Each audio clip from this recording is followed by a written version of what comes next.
कालू कौवा अपनी मकई की फसल अपनी बैलगाड़ी पर लादकर मंडी लेकर जा रहा था। रास्ते में कालू कौवे को तोता मिलता है। कौवे कौवे, एक मकई का भुट्टा मुझे दे दो, मेरा आज मकई खाने को बहुत दिल कर रहा है। ना ना, मैं ये मकई मंडी में बेचकर दाम कमाने जा रहा हूँ। दाम। दोस्त, अगर मुझे एक मकई का भुट्टा दे दोगे तो इससे क्या फर्क पड़ेगा? चल हट हट, मुझे जाने दे। कौवा अपनी बैलगाड़ी लेकर वहाँ से चला जाता है। कौवा मंडी में जाकर मकई बेचता है और मुनाफा लेकर अपने घर चला जाता है। 1 2 3 4 5। कालू, इस 500 से क्या बनेगा? इन पैसों से मैं घर का खर्चा चलाऊंगी या अपना सोने का हार लूंगी। घर का खर्चा चला लो, सोने का हार तुम अगली फसल पर ले लेना। अब जब मैं बूढ़ी हो जाऊंगी, हर बार तुम यही कहते हो। मुझे नहीं मालूम, मुझे तो इस बार ही सोने का हार लेना है। अब मेरे पास इतने पैसे नहीं हैं कि मैं तुम्हें सोने का हार लेकर दे सकूं। दूसरे दिन कालू कौवा खेत में काम करने चला जाता है और गोरी कौवी कबूतर चाचा से कहती है, कबूतर चाचा, मैं कालू के बैल बेचने जा रही हूँ। गोरी, अगर बैल बेचने ही है तो मुझे दे दो, पैसे ले लो मुझसे, मुझे भी खेती बाड़ी में बैलों की जरूरत है। ये तो मेरे लिए आसान हो गया। जाओ जल्दी से पैसे ले आओ और ये बैल तुम ले जाओ। कबूतर जल्दी से अपने घर जाता है। भतीजी, ये पैसे लेकर आप कहाँ जा रहे हैं? मैं कालू कौवे के बैल खरीदने जा रहा हूँ। वो कौवे हमेशा किसी न किसी बात पर झगड़ा बना लेते हैं। जो भी काम करना ध्यान से करना। और गोरी कौवी वो पैसे लेकर सीधी सुनार की दुकान पर जाती है। सुनार सुनार, मुझे वो सोने का हार दिखाओ। वो हार बहुत महंगा है। कौवी, क्या इतने पैसे हैं तुम्हारे पास? तो और क्या, मैं मुफ्त में लेने आई हूँ सोने का हार। अभी अभी मैं कालू के बैल बेच कर आई हूँ। सुनार गोरी कौवी को सोने का हार दिखाता है। गोरी वो हार अपने गले में पहनकर दुकान में लगे हुए बड़े आईने में खुद को देखती है। ये हार तो मेरे गले में पहना हुआ बहुत सुंदर लग रहा है। गोरी कौवी सुनार से वो हार खरीद लेती है और वो हार अपने गले में पहनकर अपने पति कालू कौवे के पास खेतों में जाती है। कालू जी, देखें तो मेरा ये सोने का हार कैसा लग रहा है। सोने का हार? लेकिन तुमने ये हार कहाँ से लिया है? ये बात मैं घर जाकर बताऊंगी। पहले बताओ, ये हार कैसा लग रहा है? हार तो बहुत सुंदर है और तुम्हारे गले में पहना हुआ बहुत सुंदर लग रहा है। कालू कौवा अपना काम खत्म करता है और दोनों कौवे अपने घर चले जाते हैं। कालू कौवा छपरे के नीचे अपने बैल ना देखकर गोरी कौवी से कहता है, गोरी, बैल कहाँ है? गोरी घर चली जाती है। कालू गोरी के पीछे ही घर जाता है। गोरी, हमारे बैल कहाँ है? कालू जी, वो बैल बेचकर ही तो मैंने ये सोने का हार लिया है। ये सुनकर कालू कौवा अपना सर पकड़ लेता है। तुमने मेरे बैल बेच दिए, अब मैं खेती का काम कैसे करूँगा? जैसे भी करो, मुझे तो सोने का हार लेना ही था। मेरे बैल बेचकर तुमने बहुत बुरा किया है। एक दिन तुम पछताओगी। जब घर में खाने को कुछ न होगा तो फिर रोना बैठकर। ऐसा दिन कभी नहीं आएगा। मुझे सोने का हार मिल गया, पेट तो मैं 2 दाने खाकर भी भर लूंगी। गोरी कौवी ने कालू कौवे के बैल बेच दिए थे। अब कालू कौवे को खेत में काम करना बहुत मुश्किल था। उसकी गेहूं की फसल तैयार थी, लेकिन अब कालू कौवे के लिए अपनी फसल मंडी में लेकर जाना बहुत मुश्किल था। कालू कौवा एक बोरी गेहूं की सर पर रखता है और मंडी ले जाता है। कालू, एक बोरी ही लाए हो, तुम्हारी बैलगाड़ी कहाँ है? बैलगाड़ी पर लाद कर सारी फसल ही ले आते। क्या करूं, मेरे बैल मेरी पत्नी ने बेच दिए और सोने का हार ले लिया। इतना पागल भी कोई होता है जो अपने काम की चीज बेचकर सोना ले। कालू कौवा सारे दिन में एक ही बोरी गेहूं की मंडी लेकर जाता है और शाम को थक हार कर घर चला जाता है। आसमान पर बादल छाए हुए हैं, अगर बारिश आ गई तो साल भर की मेहनत पानी में बह जाएगी। कालू जी, इसमें मेरा क्या दोष है? कालू कौवा गुस्से में बोलता है। दोष है? अगर मेरे बैल होते तो मैं सारी फसल बैलगाड़ी पर लाद कर आज मंडी ले जाता। मैंने एक सोने का हार क्या ले लिया? तुम तो हर वक्त मेरे सोने के हार से ही जलते रहते हो। रात बारिश शुरू हो जाती है और कालू कौवे की पकी हुई गेहूं की सारी फसल बारिश में खराब हो जाती है। सारे गेहूं के पौधे जमीन पर गिर जाते हैं। दूसरे दिन जब कालू कौवा अपने खेत में जाता है तो अपनी फसल की बर्बादी देखकर रोने लग जाता है। ये सब गोरी की वजह से हुआ है, ये सब उसी की वजह से हुआ है। अब मैं बीज और खाद के पैसे कैसे लुटाऊंगा? कौवा बैठा रो रहा था कि साहूकार पक्षी चील आ जाता है। कौवे, यहाँ बैठकर रो रहे हो, मेरे पैसे कब लुटाओगे? जो तुमने ब्याज पर मुझसे लिए थे। साहूकार जी, सारी फसल तो बर्बाद हो गई। अब मैं कैसे आपका कर्ज लुटा सकता हूँ? मैं साहूकार हूँ, मेरा काम है, गंदा है पर धंधा है। अगर पैसे नहीं है तो तुम मुझे अपना घर दे सकते हो। मैं प्यार से बात कर रहा हूँ। अगर ना भी दोगे तो 4 पक्षों की पंचायत में धक्के मार मार तुमसे मैं तुम्हारा घर खाली करवा लूंगा। कौवा जानता था कि अब कुछ नहीं होगा। साहूकार अपने पैसे तो वापस लेगा ही। फिर साहूकार पक्षी कौवे का घर ले लेता है। गौरी कौवी जब नदी से पानी पीकर आती है तो साहूकार पक्षी गौरी के घर के बाहर बैठा हुआ था। साहूकार, तुम यहाँ क्या कर रहे हो? ये घर अब मेरा है। तुम्हारे पति ने गेहूं की बजाई के लिए मुझसे खाद और बीज के पैसे ब्याज पर लिए थे। उसने मेरे पैसे वापस नहीं किए और मैंने तुम्हारा घर ले लिया। गौरी कौवी एक नजर अपने सोने के हार की तरफ देखती है और वहाँ से चली जाती है। कौवा अपने खेत में अपना सामान रखकर बैठा हुआ था। आ गई हो, मुझे घर से निकाल कर बेघर कर दिया तुमने। अब तुम भी यहाँ मेरे साथ ही रहोगी, बिना छत के, बिना घर के। गौरी कौवी अपने संदूक पर बैठी कुछ सोच रही थी। कालू जी, घर हम दोबारा बना लेंगे, लेकिन मैं किसी भी कीमत पर अपना सोने का हार नहीं बेच सकती। वो रात दोनों कौवे खुले आसमान तले ही गुजारते हैं। आधी रात को एक उल्लू चोर वहाँ से गुजरता है तो गौरी कौवी के गले में सोने का हार देखकर वहाँ आ जाता है। उसके पास चाकू था। चुपचाप अपना ये सोने का हार उतार दो, अगर बोली तो जान से जाओगी। पति जी, कालू जी उठें। लेकिन कालू कौवा तो गहरी नींद सोया हुआ था। वो उल्लू चाकू दिखाकर गौरी से उसका सोने का हार लेकर भाग जाता है और गौरी कौवी रोती रह जाती है। सुबह हो जाती है। कालू, मैं लुट गई, मैं बर्बाद हो गई, अब हम क्या करेंगे? जिस सोने के हार के लिए तुमने मुझे बेघर किया, खुद बेघर हुई, वो सोने का हार तो चोर ले गए। अब हमें खाना बदोशों की तरह ऐसे ही जीवन के दिन गुजारने होंगे। मैं आग जलाता हूँ और तुम पक्षियों की बस्ती से आटा मांग कर ले आओ।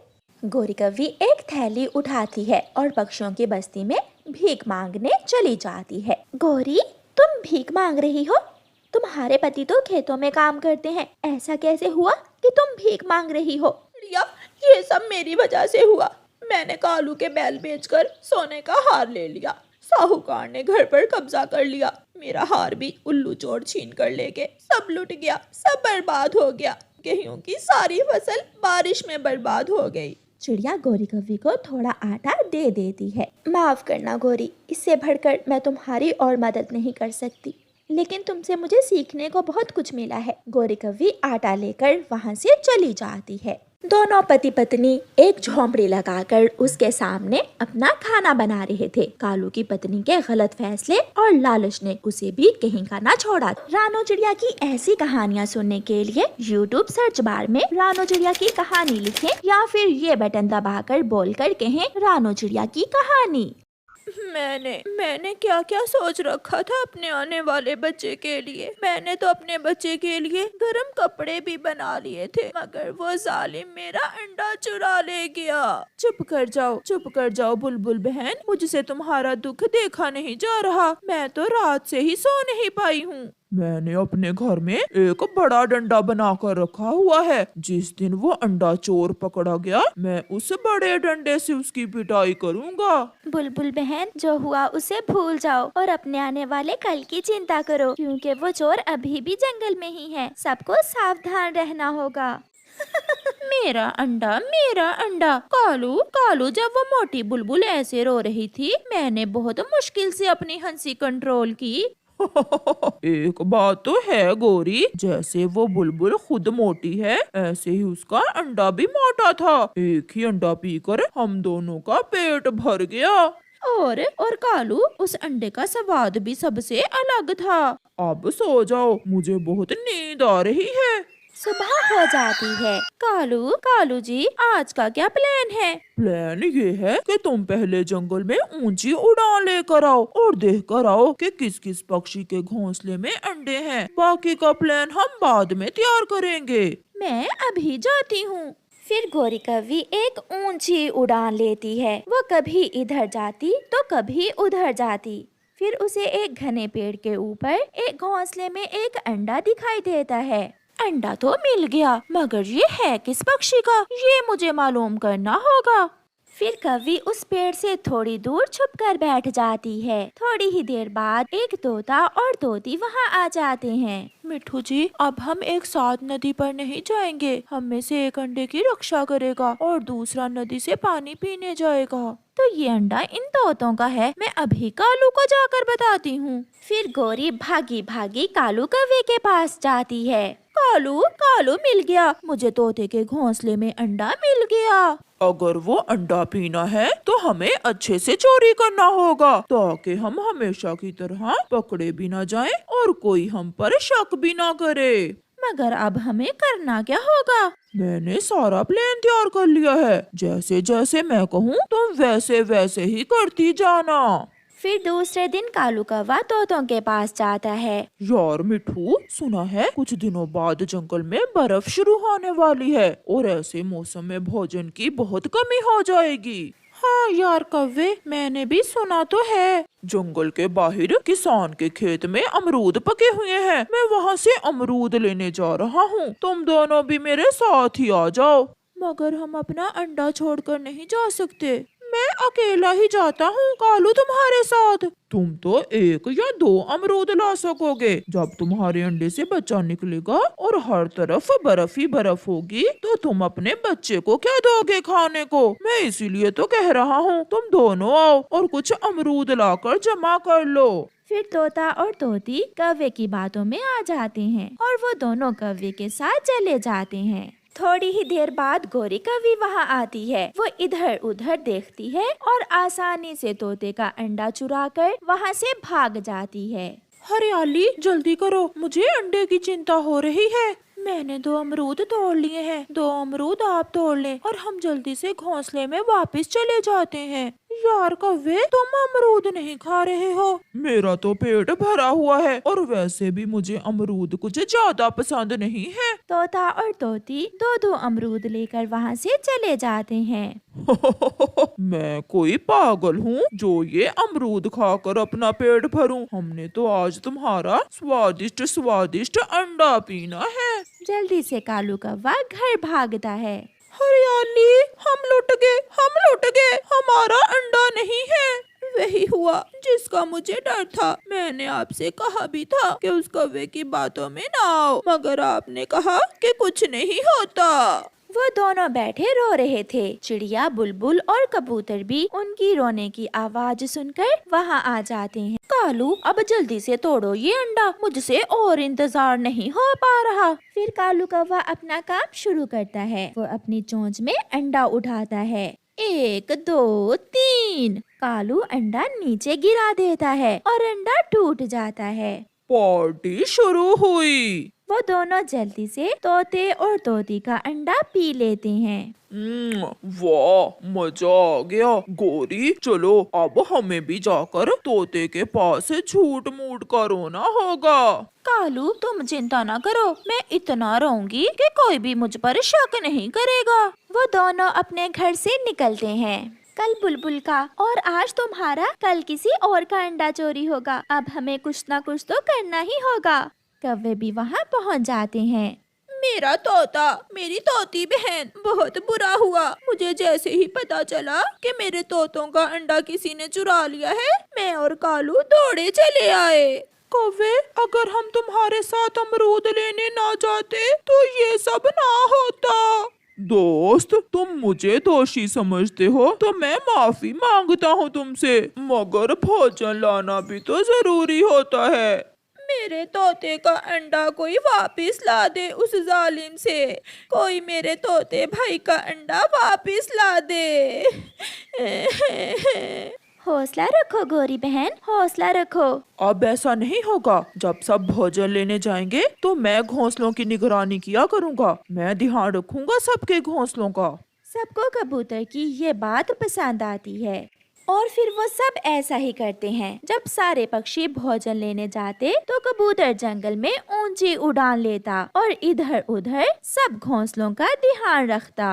कालू जी, मुझे तो अंडे पीने की लत लग गई है। अगर आज अंडा ना मिला तो मैं मर जाऊंगी। उस कबूतर के बच्चे ने सारी ही खेल उल्ट कर दी। हम अंडे भी पी लेते थे और किसी को मालूम भी नहीं होता था। कालू जी, चलें, हम किसी दूसरे जंगल में जाकर किसी पक्षी का अंडा पी लेते हैं। अब यहाँ तो कबूतर हमारी कोई चाल चलने नहीं देगा। फिर कौवा और कौवी उस दिन उड़ते उड़ते दूर निकल जाते हैं। वो दोनों दूसरे जंगल में पहुँच जाते हैं। गोरी को एक घोंसले में 2 अंडे दिखाई देते हैं। कालू, वहाँ घोंसले में कुछ है। हमारी तो किस्मत ही जाग उठी, अंडे और वो भी 2-2। मैना, आप यहाँ इस जंगल में और तुम्हारे अंडों के पास कौन है? हमारे जंगल में हमें अपने अंडों की कोई चिंता नहीं है, क्योंकि हम सब पक्षी अपने अंडे घोंसलों के नीचे छुपा देते हैं और घोंसले में सामने सांप के अंडे रख देते हैं।